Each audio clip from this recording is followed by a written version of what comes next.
My hands were shaking as I poured my husband's coffee. The same hands he'd used to demonstrate how easily he could snap my neck just 8 hours before. But this morning, I wasn't serving him breakfast.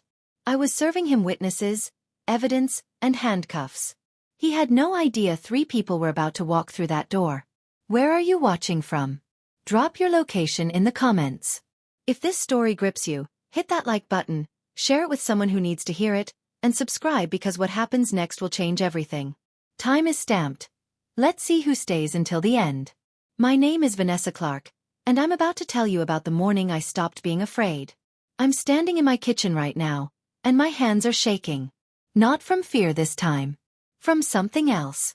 Something stronger. The sunlight comes through the window above my sink, making everything look peaceful and normal. But if you look closer, you'll see my bottom lip is split down the middle. There's a dark purple bruise spreading across my left cheek like spilled wine. When I touch it, even gently, pain shoots through my whole face. I'm setting the breakfast table. Our wedding china. The white plates with tiny blue flowers my mother gave us 23 years ago. Grandmother's tablecloth, the one with her hand-stitched roses along the edges. I cut fresh gardenias from the garden and put them in a crystal vase right in the center. Everything looks beautiful. Perfect even. Like nothing bad ever happened here. But something did happen. Last night, my husband Terrence hit me so hard I saw stars. Let me back up. Let me tell you how I got here to this moment, to this morning where everything is about to change. It happened around 9 o'clock last night. I made lasagna for dinner, his favorite, with 3 kinds of cheese and Italian sausage. I spent 2 hours making it from scratch. When he came home from his job at the insurance company, he barely looked at it. He was angry about something at work. His boss said something. A client complained. I don't even remember now. It doesn't matter, does it? There's always something. He ate in silence while I sat across from him, watching, waiting. You learn to read the air when you live like this. You learn to feel danger the way animals sense storms coming. After dinner, I was washing dishes at the sink. Just washing dishes. Humming a little song. And I dropped a glass. It wasn't even one of the good glasses. Just a regular drinking glass from the cupboard. It shattered on the tile floor, pieces flying everywhere. He stood up so fast his chair fell backward. Can't you do anything right? His voice was quiet. That's how I knew it was bad. When he yells, it's almost better. When he gets quiet, when his voice drops down low like that, I know what's coming. I'm sorry, I said. It slipped. I'll clean it up right now. You're always sorry. He walked toward me. Sorry doesn't fix anything, Vanessa. Sorry doesn't make you less useless. I bent down to pick up the glass pieces. My hands were shaking so badly I could barely hold them. That's when he grabbed my arm and yanked me up. Hard. So hard I heard something pop in my shoulder. Look at me when I'm talking to you. I looked up. His eyes were dark. Empty. Sometimes I think about the man I married and I can't find him anywhere in those eyes anymore. Please, I whispered. I'll be more careful. I promise. That's when he slapped me. Open palm across my face. The sound echoed in our kitchen. For a second, everything went silent. Then the pain came, hot and sharp, spreading across my cheek. I touched my mouth. My fingers came away red. He looked at his hand like he didn't recognize it. Then he looked at me.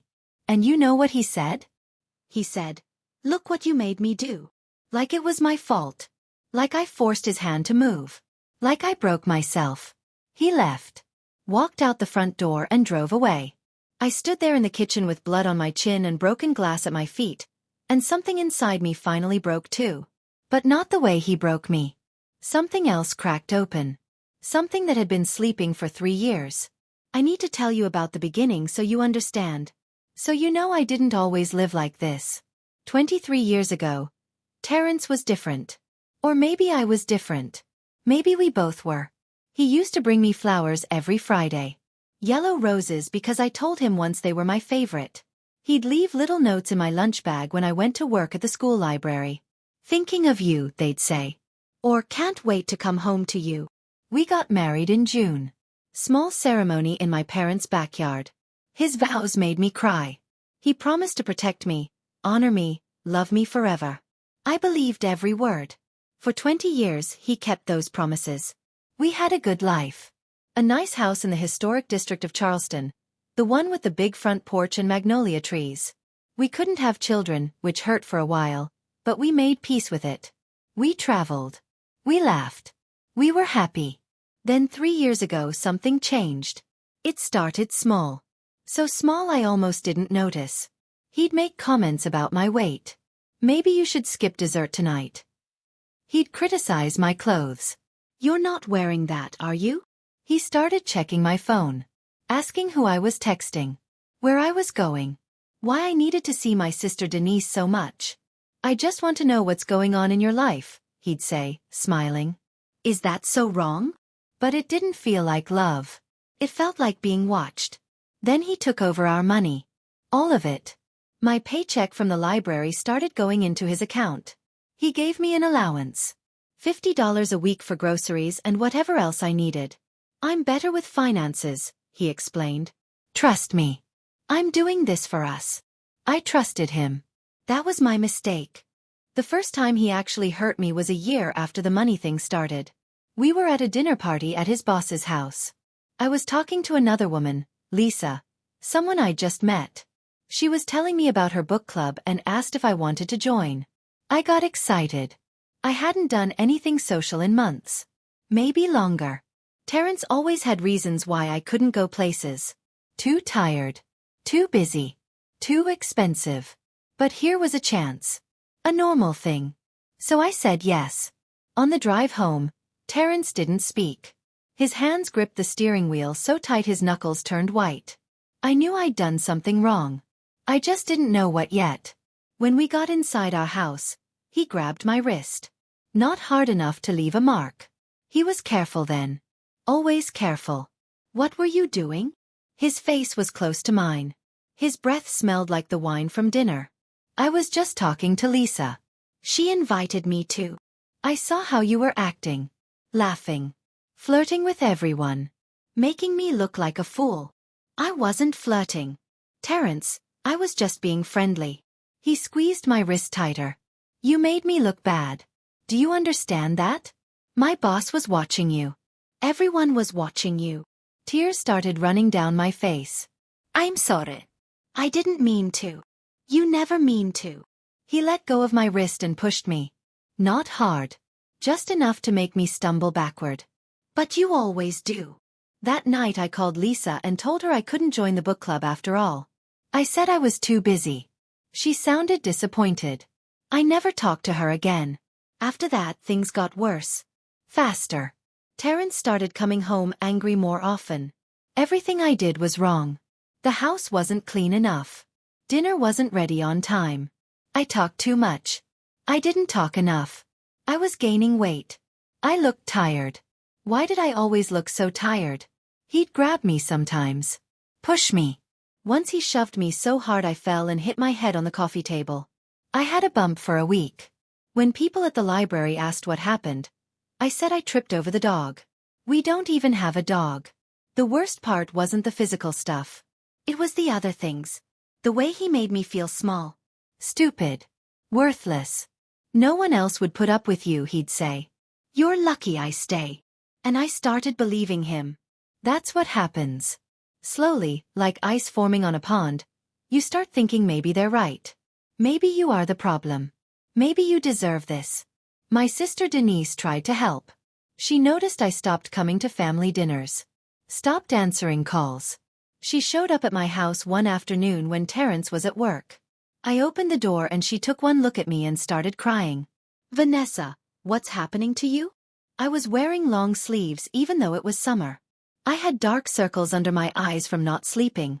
I'd lost weight because sometimes Terrence wouldn't let me eat until I apologized for whatever I'd done wrong that day. I'm fine, I told her. Just busy. Work has been stressful. She came inside without asking. She sat me down on the couch and held my hands. Talk to me. Please. I'm your sister. I love you. Tell me what's going on. And I wanted to. God, I wanted to tell her everything. But I couldn't make the words come out. Because saying it out loud would make it real. And if it was real, I'd have to do something about it. And I was so scared. Of him. Of being alone. Of what people would think. So elite. Everything is fine, Denise. Terrence and I are fine. You're worrying about nothing. You have a bruise on your arm. I looked down. I'd forgotten about that one. From 2 days ago when he grabbed me during an argument about whether I'd bought the right kind of bread. I bumped into the door. I'm just clumsy lately. She didn't believe me. I could see it in her eyes. But what could she do? I was lying to her face. Protecting him. Protecting the lie we were living. Before she left, she hugged me tight and whispered in my ear, "When you're ready to tell me the truth, I'll be here. I promise. No matter what." That was 8 months ago. After she left, Terrence found out she'd been there. I don't know how. Maybe he checked the Ring doorbell camera he'd installed. Maybe a neighbor told him. He came home furious. "What did you tell her?" "Nothing. I swear. Nothing. If you ever talk about our private business to anyone, Vanessa, you'll regret it. Do you understand me?" I understood. But something started growing inside me after that day. Something small at first. A tiny seed of anger. Because I missed my sister. I missed having friends. I missed being myself. I missed the woman I used to be before I became afraid all the time. So I started planning. Not right away. It took months. But I started thinking. Watching. Learning. I bought a new Ring doorbell camera with my library money, the little bit I made from overtime that Terrence didn't know about. I installed it myself and connected it to a secret email account. Every time he came home angry, every time we fought, it recorded everything. I started keeping a journal. I hid it in the library at work, in the back of the storage room where nobody goes. I wrote down every incident. Every time he hurt me. Every threat he made. Every name he called me. Dates. Times. Details. I took pictures of bruises with my phone and uploaded them to a cloud storage account he didn't know existed. I talked to Detective Lisa Hartwell, a woman who came to the library sometimes. She was kind. Patient. She gave me her card and said, "If you ever need help, call me. Day or night." I also talked to Pastor Jerome from the church I used to attend before Terrence stopped letting me go. I explained everything. He listened without judgment. He said he'd help whenever I was ready. I was building something. Evidence. Proof. A way out. And last night, when Terrence hit me so hard I tasted blood, when he looked at me with those empty eyes and blamed me for his violence, I decided I was ready. This morning, I woke up before dawn. Terrence hadn't come home yet. Probably at his brother's house. He always runs there after he hurts me. I got up and started cooking. Pancakes. Bacon. Fresh orange juice. His favorite breakfast. I set the table with our best things. I made everything perfect. Then I sent 3 text messages. One to Detective Hartwell. "It's time. Please come at 8 o'clock. One to Pastor Jerome. "I need you. Please come at 8. One to my sister Denise. "I'm sorry I lied. Please come at 8. I need you." Now it's 7:45. Terrence just pulled into the driveway. I hear his car door slam. His footsteps on the porch. The jingle of keys. My heart is pounding so hard I can feel it in my throat. But I don't move. I stand here by the table, hands folded, waiting. The door opens. He walks in. He's wearing the same clothes from last night. His hair is messy. He looks tired. When he sees me standing there, he stops. His eyes go to my face. The bruise. The split lip. I watch something flicker across his expression. Guilt, maybe. Or fear. It's hard to tell anymore. "Vanessa." His voice is soft. Careful. "Baby, I'm so sorry. I don't know what happened last night. I was stressed and I lost control. You know I love you, right?" I don't answer. I just gesture to the table. "I made breakfast." He looks confused. Like he expected yelling or tears or me packing my bags. Not breakfast. Not this calm, quiet woman standing in the kitchen. "You didn't have to do that." He moves closer. Cautious. Like I'm a wild animal that might run. "Let me look at your face. Does it hurt? Maybe we should put some ice on it." "Sit down, Terrence." Something in my voice makes him stop. He studies me for a long moment. Then he sits. I pour him coffee. Put cream in it, just how he likes. I set a plate of pancakes in front of him. Everything perfect. Everything normal. Except nothing is normal anymore and we both know it. He picks up his fork but doesn't eat. He's watching me. Waiting. I forgive you, I say quietly. For last night. Relief floods his face.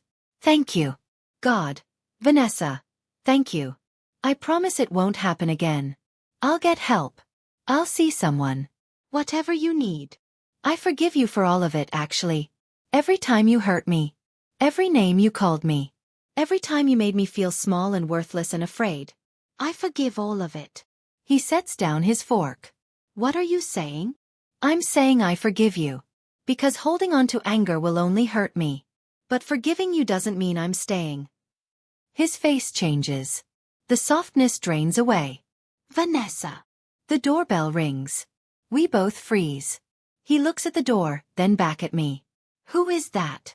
The truth, I say. I walk to the door and open it. Detective Hartwell stands there in her uniform, her face serious and kind at the same time. Behind her is Pastor Jerome, tall and steady. And behind him is Denise, my sister, with tears already streaming down her face. They come inside. All of them. They fill our living room with their presence, their witness, their support.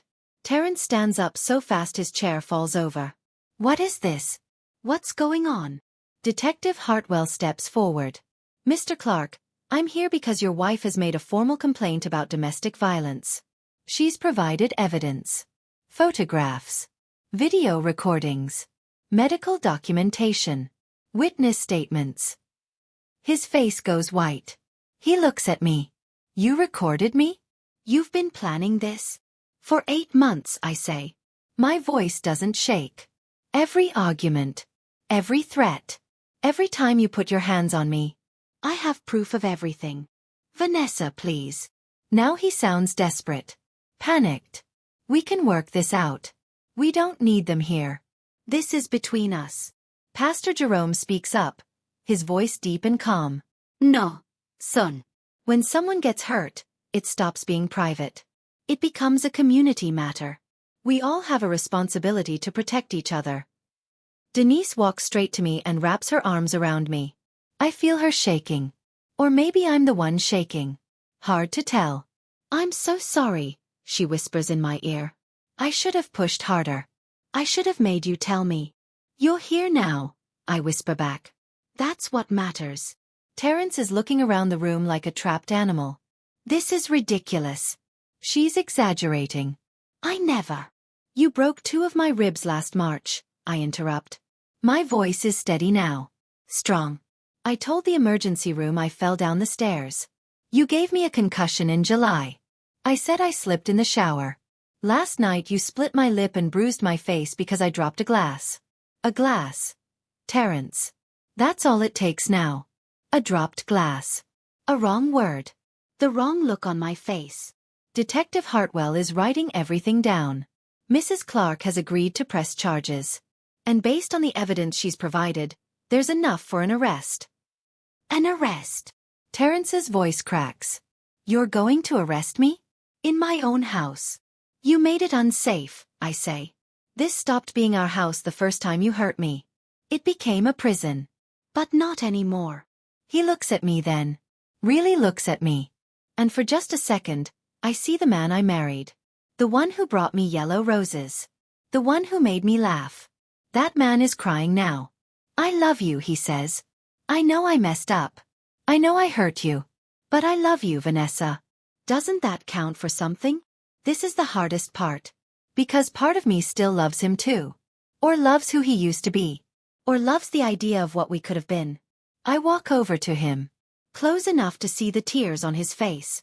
Close enough to smell his cologne, the same one he's worn for 20 years. Love isn't supposed to hurt, I say softly. Love isn't control. It isn't fear. It isn't walking on eggshells wondering what will set you off next. Real love makes you feel safe. Free. Valued. What you gave me wasn't love, Terrence. I don't know what it was. But it wasn't love. Please don't do this. I have to. Not just for me. For every woman who stays because she's scared. For every person who thinks they deserve to be treated this way. Someone has to say enough. Someone has to draw the line. Today that someone is me.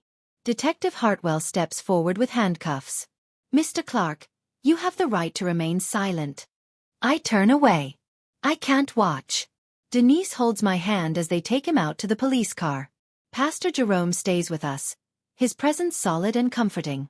When the door closes behind them, I finally break. I collapse onto the couch and sob. 3 years of fear and pain and shame pour out of me. Denise holds me. Just holds me. Doesn't try to fix it or stop it. She lets me cry until there's nothing left. What happens now? I ask when I can finally speak again. Now you heal, Pastor Jerome says. It won't be easy. It won't be quick. But you're not alone anymore. He was right. The next months were hard. Harder than I expected. There were court dates. Testimonies. Terrence's lawyer tried to make me look crazy. Bitter. Vindictive. But the evidence didn't lie. The videos didn't lie. The medical records didn't lie. He was convicted of domestic assault. He got 2 years in prison, 3 years probation, and a permanent restraining order. I filed for divorce. He didn't contest it. I started therapy. Twice a week at first. I learned words for what happened to me. Gaslighting. Coercive control. Traumatic bonding. I learned it wasn't my fault. That took the longest to believe. But eventually, slowly, I did believe it. I joined a support group for survivors. Sitting in that circle of women, hearing their stories, sharing mine, it saved me. We held each other up.